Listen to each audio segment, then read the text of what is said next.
আমি সর্বপ্রথম ধন্যবাদ জানাই আমার বার্তা যেই সংবাদ মাধ্যম আছে ওনাদেরকে, ওনাদের এই সুন্দর একটি নিউজের জন্য। আমাদের এই রোগী যে নাদিম আহমেদ, ওনার যে এই অবস্থা সেটা আমরা জানতে পারি। আরও ধন্যবাদ জানাই চরারলা ইউনিয়ন প্রবাসী কল্যাণ সংগঠনের সকল সদস্যবৃন্দ। আমাদের এই সংগঠনটি নবীন একটি সংগঠন, অদ্য কিছুদিন হয় সংগঠনের কার্যক্রম চালু হয়েছে, তো এটা আমাদের প্রথম কর্মসূচি। তো আমরা এখনও ওনার জন্য ফান্ড কালেকশন করতেছি। এটা প্রাথমিকভাবে ওনার পরিবারের জন্য চিকিৎসা চালিয়ে যেতে পারে। আমরা আজকে 50,000 টাকা হ্যান্ড ওভার করেছি ওনার বাবার কাছে। পরবর্তীতে আমরা আশ্বস্ত করছি আমরা আরও ওনাদেরকে আর্থিকভাবে সহযোগিতা করব এবং এগুলা ট্রিটমেন্ট দিতে হইব এবং থেরাপি দিতে হইব।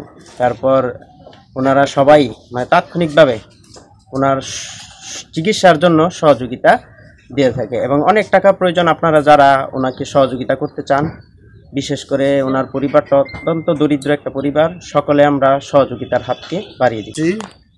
তো যেহেতু অর্থের বিনিময়ে ছেলেটা চিকিৎসা করতে পারে না, তো আমি চরারলিয়া গ্রামের আমি আরামুল্লাহ বাড়ির মুসলিম সাবেক মেম্বার।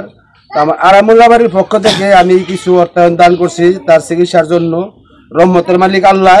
তো আমি আপনাদের কাছে, প্রবাসীদের কাছে আশা করব যাতে মানে মানুষের বিপদে আগায় আসাই মানুষের লক্ষণ।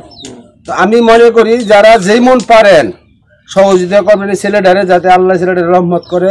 নাদিম ভাই উনি গুরুতরভাবে অসুস্থ আছেন, ক্যান্সারে আক্রান্ত। তো ওনার চিকিৎসা বাবদ অনেক টাকার প্রয়োজন, আর ওনার ফ্যামিলি আর্থিকভাবে অনেকটাই দুর্বল, যার কারণে ওনার সহযোগিতা প্রয়োজন। তো আপনারা দোয়া করবেন, অনেকে টাকা পয়সা আসছে এবং দিতে আছে, আরও আসবে আল্লাহ রহমত। সকলে আমার ছেলের প্রতি দোয়া করবেন, আল্লাহ যেন আমার ছেলে সুস্থ করে আনতে পারি ডাক্তারের